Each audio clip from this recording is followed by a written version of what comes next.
what I've really come to see is that it is the local that impacts and shapes so much of our life. And so that's why I agree that it really is our governor's race. We're at a really key junction with who's going to take over next. There's a fight on both sides, with both primary elections are highly contentious.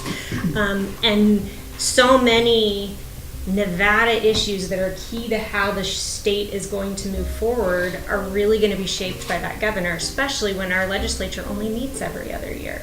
That makes a huge impact on what the governor does and how he shapes it. And Sandoval is essentially lame ducked himself and said, I'm done with a lot of the issues. And so for me, that governor's race is going to be a huge impact on my family, not just the theory of what's happening in the national level, but what is going to happen to my husband who's a government employee.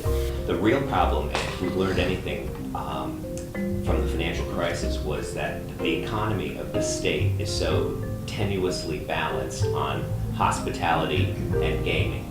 And when there's a downturn in the economy, the first thing people stop doing when they don't have a job is traveling and gambling. Okay, so that's and conventions. And conventions. The stock market gets hit, the conventions exactly. get hit. So when you look at education, you say, well, how are you going to diversify this economy when 56% of the kids who graduate from school have to go to remedial English and math to be able to work at even a community college level? And I'm teaching classes where I'm seeing people writing in text speak. You know, it's like, are you looking for, are you kidding me?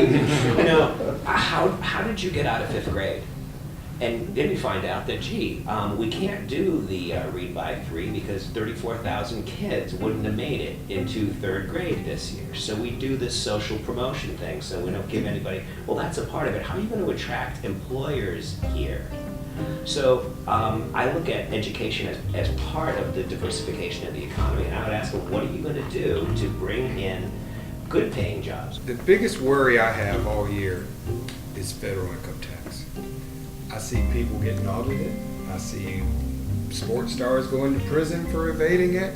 I see me trying to save my receipts all the time. I see me paying my accountant $850 a year because it's gotten too complicated for me because I own rental properties now. Please, enough on the federal income tax. So here's my question. Are you in favor of the fair tax? The fair tax is a system where we get rid of the federal income tax and we go to a national sales tax. Sounds like Nevada. We have that here, our own version here. And please don't give me sound bites on that. Give me, I want to know that you've thought about it. I want to know you've researched it. I want to know you care to take a huge burden off the people that you serve from trying to comply with a tax law about this thick. We should have the freedom that when we buy something, it pays our federal income tax through a national sales tax. If people actually worked for solutions, I think more people would become engaged in the process because they would feel like there was a reason to participate. It horrified me when I look at your voter guide, and one of the intro pieces to it is 13 elections are being decided in the primaries because there's not even an opposing candidate from the other side. That doesn't even count, at least by my review of it, the people who are running without even a primary challenge, because there's some that are running without even a primary challenge.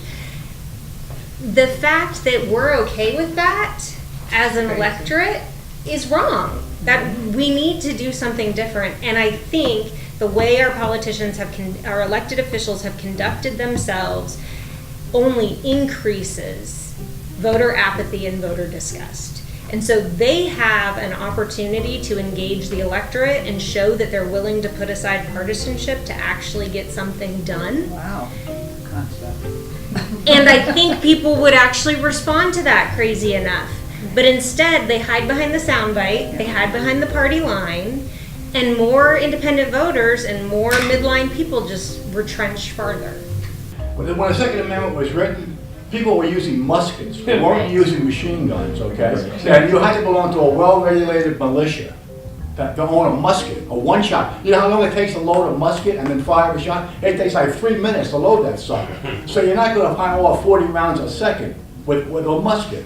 So when the Second Amendment was written, it wasn't for today's circumstances.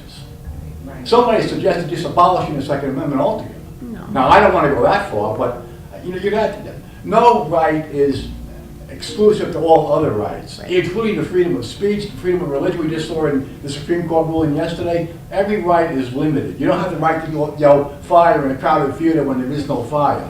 Okay, you can be sued for that. You don't have freedom of speech in all cases.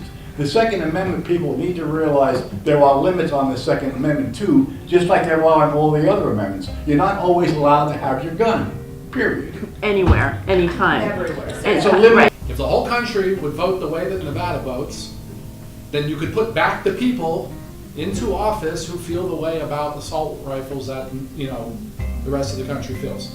All these issues on gun control poll in the high 80s, some of them in the low 90s. Keep the magazines under 25 rounds. These things poll in the 92%. They don't get anywhere in Congress unless people would vote.